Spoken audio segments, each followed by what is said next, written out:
We should record some novelty chatter for your sake, so let's just talk about, whatever. That's for it. a bit. Well done, you've done it.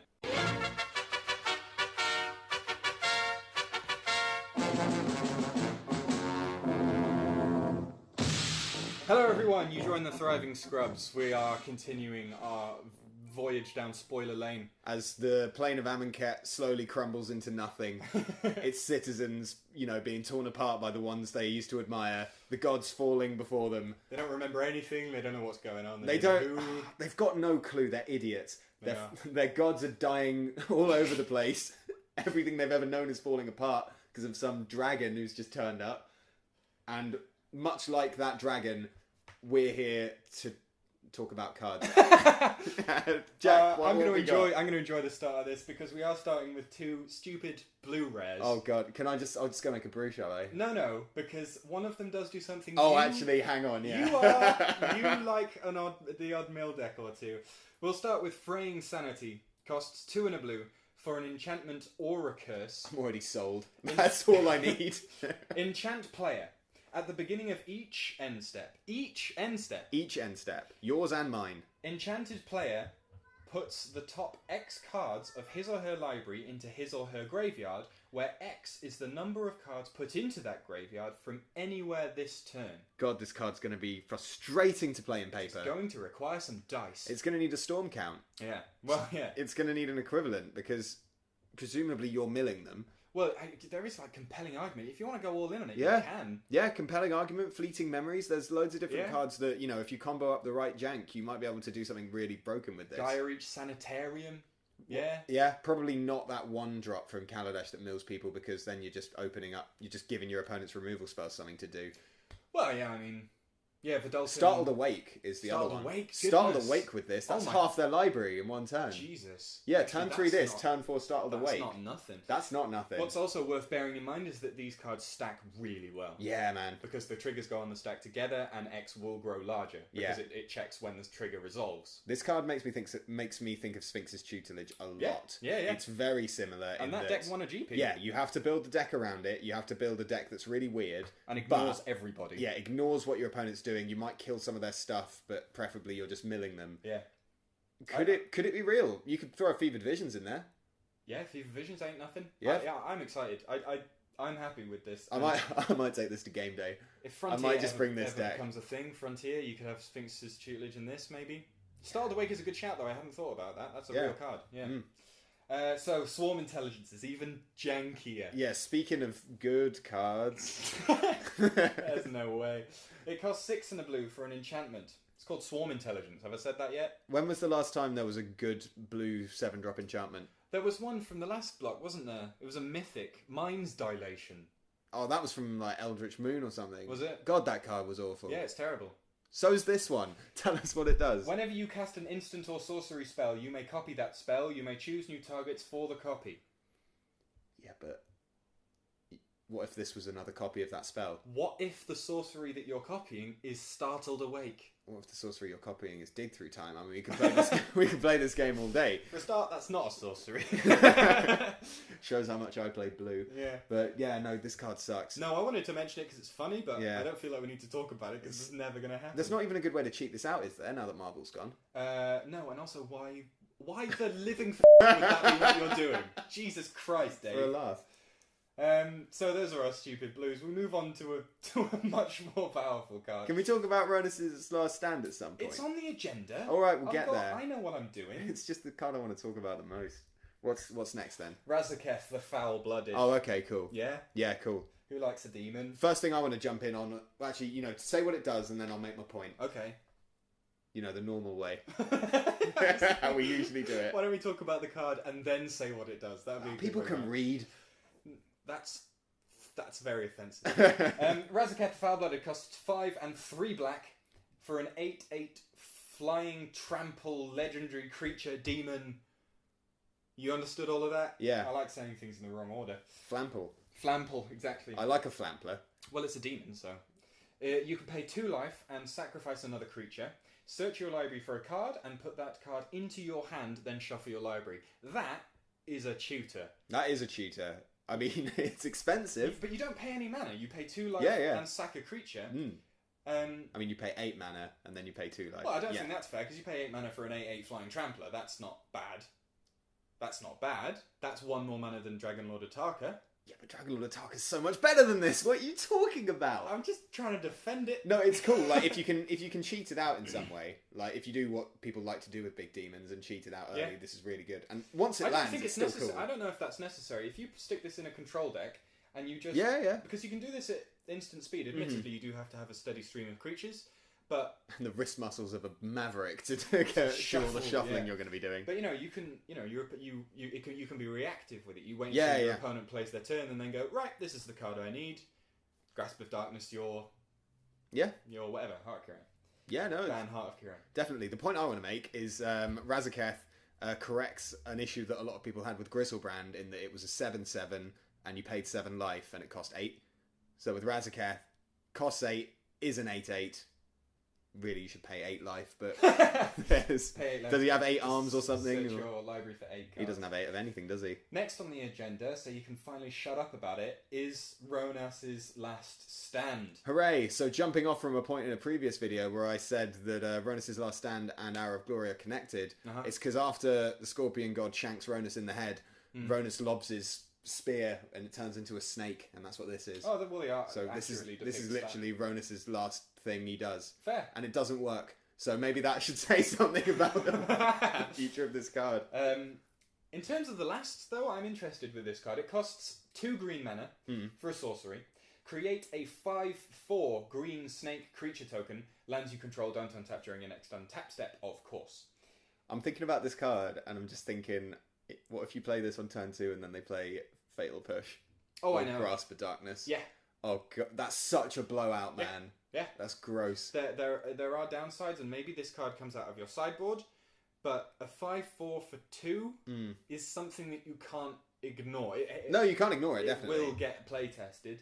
I just think there are better ways to do similar things. Is it more of a mid-rangey card? Is it a card that you maybe... You can play this on turn 5 and feel happy?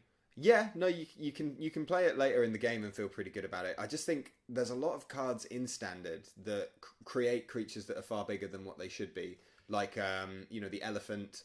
Greenbelt Rampager. Yeah, Greenbelt Rampager, Long Tusk Cub. Voltaic Brawler. Yeah, there's loads of ways to play creatures that end up being pretty massive that don't cost double green. And create a token. Tokens are just so dangerous because even... There aren't many effects that do this that are being played in Constructed right now. Baral's Expertise off the top. Exactly. If you blink it, it just dies. It is a 5/4 for 2 mana with a significant 2 downsides. It's a token and lands don't untap. But we'll see. I'll tell you where I like this card. Turn 2 on the play in limited.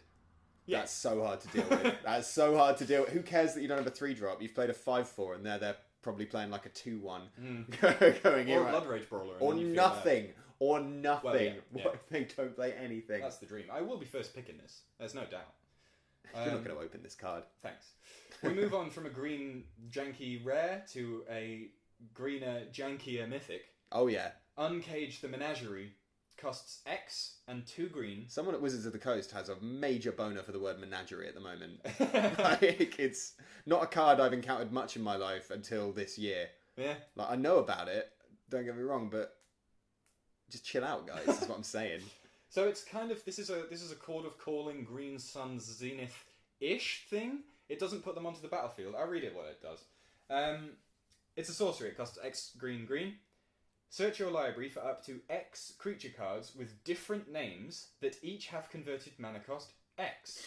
Reveal them, put them into your hand, then shuffle your library. So if you cast this where X is 1, you search for 1 1-drop. That's terrible. If you cast this where X is 2, you search for 2 2-drops. Yeah. 3 3-drops, 4 4-drops. Huh? Yeah, I mean... I'm very confused by this card. Yeah, I don't get it. I'm sure it does something. What about if you cast it for 0?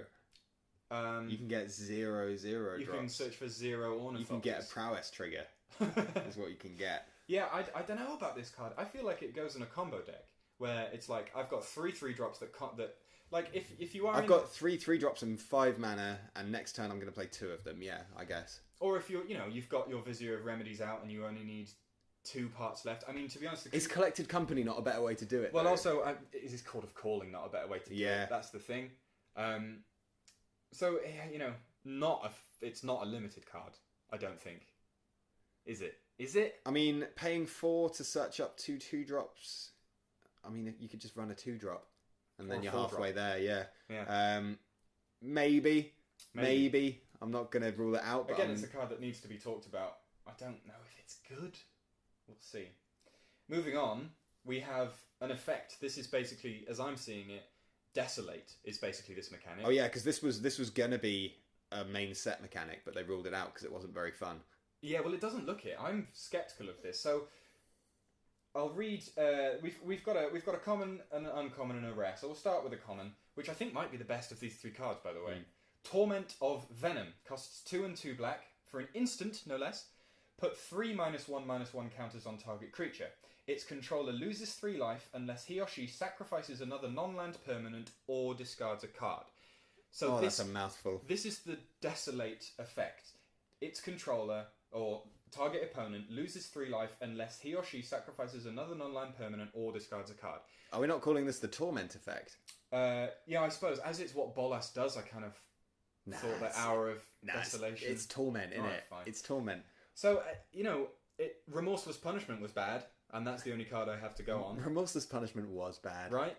So, here's if we talk about Torment of Venom, you put 3 -1/-1 counters on target creature. It's safe to assume that what will then happen then with this next clause is your opponent will just sack that creature. Yeah, unless it's already dead. Right? Yeah. So, or they'll discard a land, or they'll just lose 3 life, which again isn't the thing. If they're choosing to lose 3 life, then it's not good. Whenever for you. they have the choice, that is bad. Whenever you have the choice, they choose what's best for them. You choose what's worst for them. So, yeah, I think that allowing if you put 3 -1/-1 counters on a creature that survives, they'll just sack it. So you have to kill a smaller creature, and then they still have the choice not to sack. It just puts it all in their hands, and I don't like doing that when playing Magic. It's a very flavourful mechanic. It's very Bolas. I don't think it is. No, it's flavourful as like Bolas turns up and goes, "You can choose your demise." You know, Is that what he does? Yeah, because he's a dick, isn't he? He's a mastermind because he deliberately made it so that the gods who love the people of Amonkhet are responsible for basically wiping them out. Right. I know nothing. He's really mean. He's really arrogant and really mean. So it kind of fits what he does. Fair. Are we talking about Doomfall, by the way? Because Top Level Podcast released a whole episode about Doomfall today, and I've forgotten what it does. So I listened, and I was like, I'm sure this makes sense. Good work, Top Level Podcast. Yeah. Doomfall, I mean, go watch the Top Level Podcast video. Costs 2 and a black for a sorcery. Choose one. Target opponent exiles a creature he or she controls. Again, they have the choice. Or target opponent reveals his or her hand. You choose an online card from it. Exile that card. So it's similar to... Unified Will, is that what it was called? The blue card where you choose either a mana leak it's the equivalent. Or an impulse. And I think there are good arguments about this card, in that I think a comparison has been made between it and Foul Tongue Invocation, which was a perfectly playable card. Oh, it's a very good show to make good use of it. Yeah, I mean, you get to choose which effect happens. Exactly, that's the thing. So it basically reads sack a creature to exile, sort of thing. The opponent exiles a creature they control, or you get to... what's it called? Transgress the mind. Unconditionally transgress the mind. You can exactly. You can take a negate. So that's pretty cool, and it is versatile. So I think similarly to I think it's called Unified Will. I don't care. Watch our older videos for more to find out what the card's called.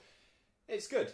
Yeah, and it will see play definitely. And Foul Tongue is probably a fair comparison. Yeah, you don't gain life, but that's not why people played Foul Tongue.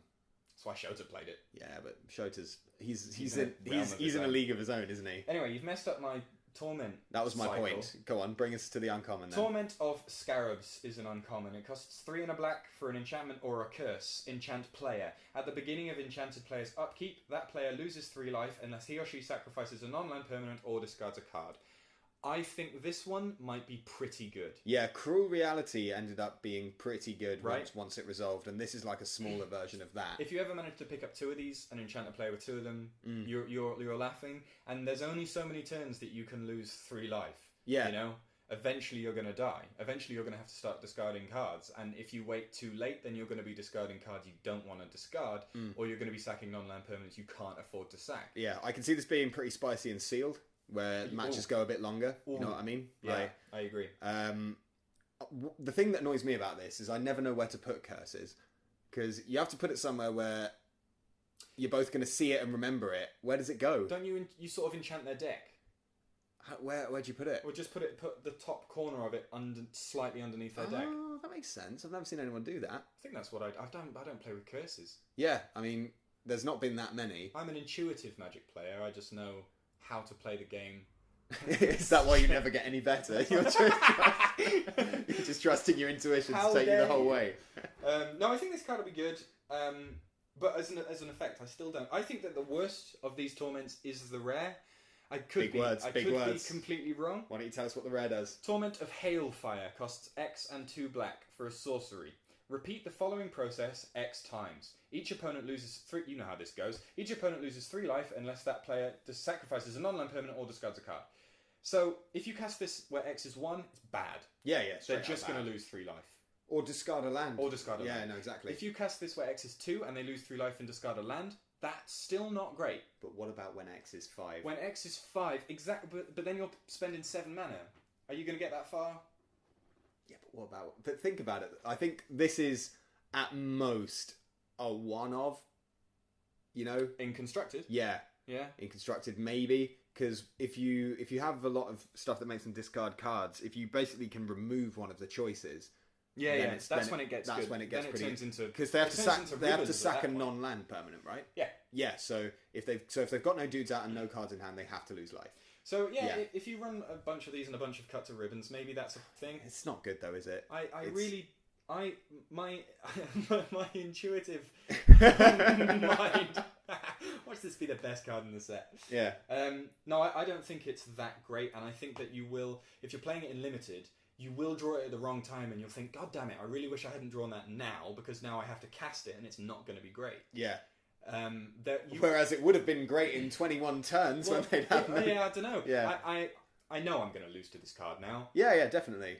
But I don't think it's going to be good all the time. I don't think it's a consistent card. It's definitely not consistent, and it's actively bad sometimes. Yeah. So finally, we have already talked about the Scorpion God.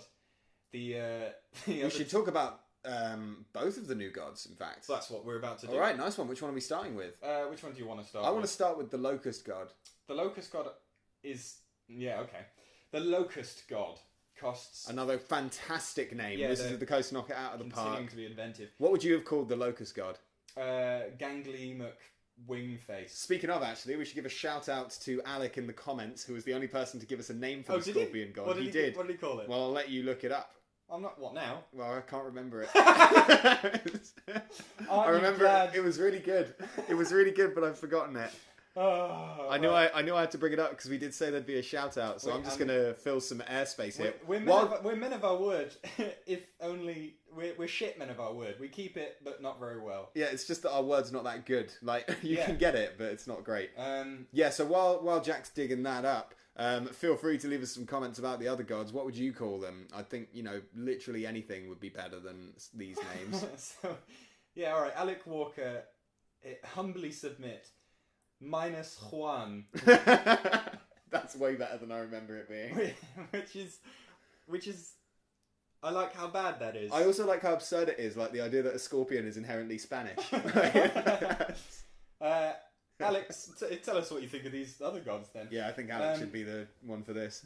Locust God costs 4, a blue and a red for a 4/4 legendary creature god with flying. Whenever you draw a card, create a 1/1 blue and red insect creature token with flying and haste. You can pay 2 a blue and a red to just draw a card, then discard a card. When the Locust God dies, return it to its owner's hand at the beginning of the next end step. This is the classic kind of card that you won't have enough tokens for. Because you're going to need more tokens than you're going to open, and the tokens are going to be like really uncommon.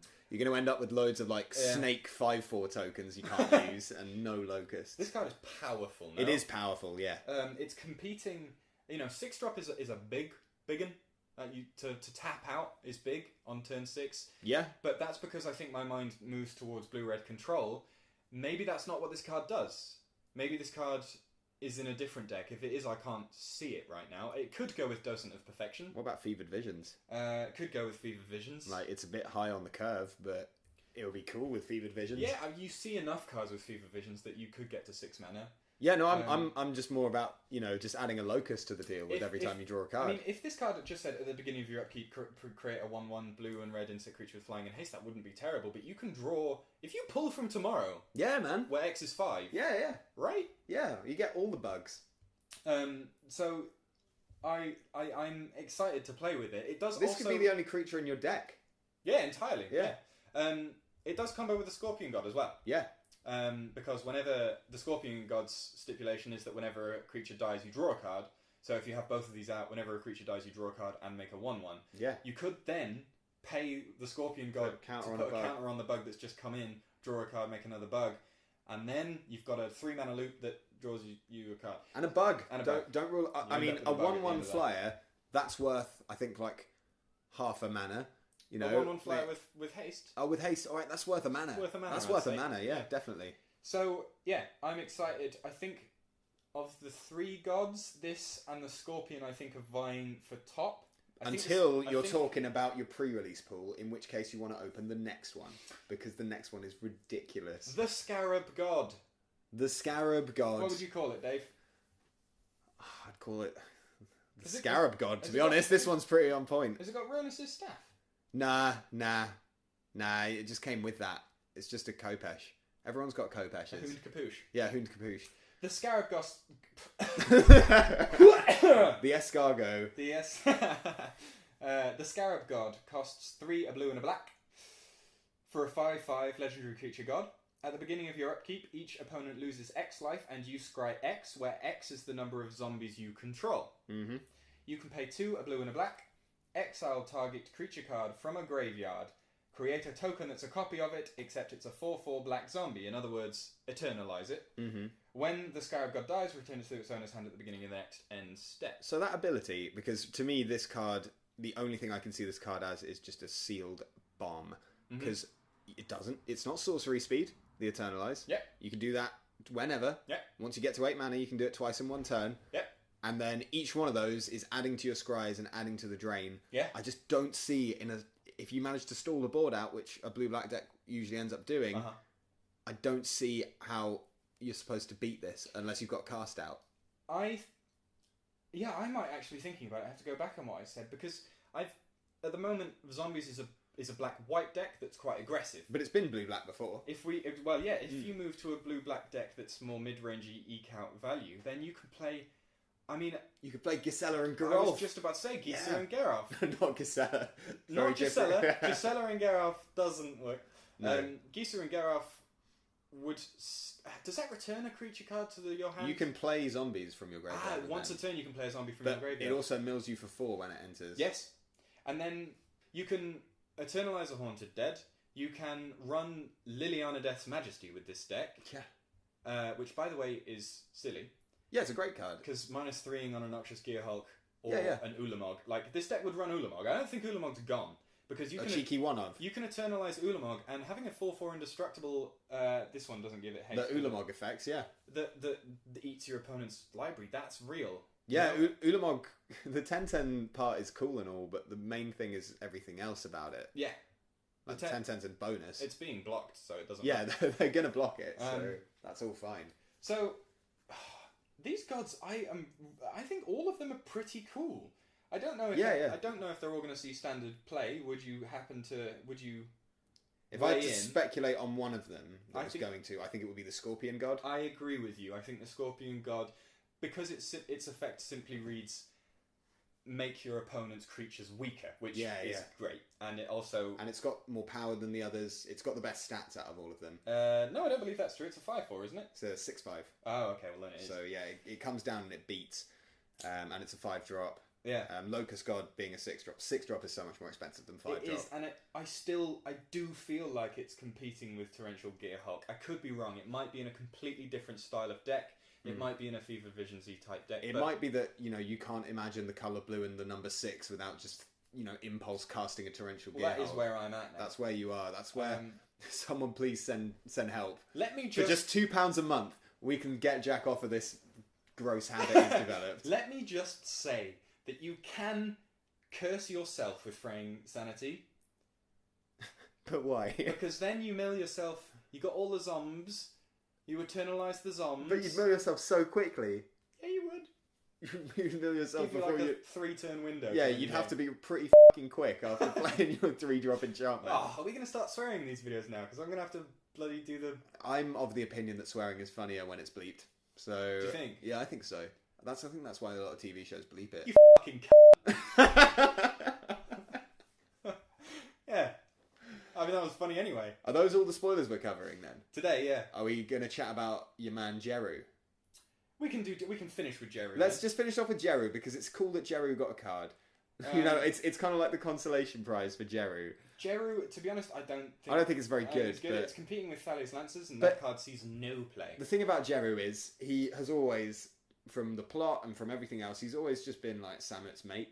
You know, Samet's mate who's like a bit thick and doesn't see, you know, when Samet's making all these good points about the trials being bullshit, he's like, nah, because the gods.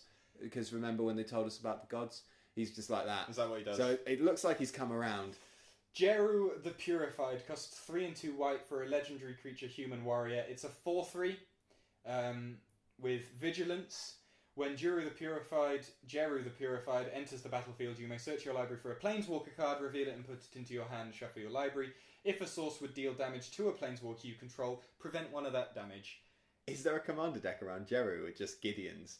All It's the just Gideons. Jeru, Gideon, Ajani. Which white planeswalker am I going to fetch now? That could be funny, right? It'd be funny. I don't know. Elspeth? Yeah, exactly. That's my commander deck. That'll be my commander deck when I make one. It's a 4/3 with vigilance for 5, and that's worse than Thalia's Lancers is. And Thalia's Lancers searches for a wider range of cards. It's worse than stubbing your toe. Yeah, I don't think it's good. It's not. To be honest, I'm unhappy that we're finishing on it. Should have finished on the gods. Nah, cut this. Nah, finish on Jeru. Don't cut Jeru, man. I'm cutting Jeru. Make Jeru his own separate video, or just put him in the middle. Just like cut him out and put him in the middle somewhere, and then leave all this in. Fine. In any case, thank you very much once again for tuning in. We have been Thriving Scrubs. We will continue to be Thriving Scrubs. Don't send me down there. Jesus Christ. If you enjoyed the video, give us a like, give us a comment, give us a subscribe. And good luck, have fun wherever you are. We will see you soon with some more spoilers. Follow us on Twitter. Oh, follow us on Twitter. You're missing bits out now. Didn't I say we're at Thriving Scrubs? Oh, yeah, you did. Follow us on Twitter. We're at Thriving Scrubs. Just third time's the charm. Good luck, have fun. Wherever you may be, whoever you may be, whatever you may be into. Goodbye. Goodbye.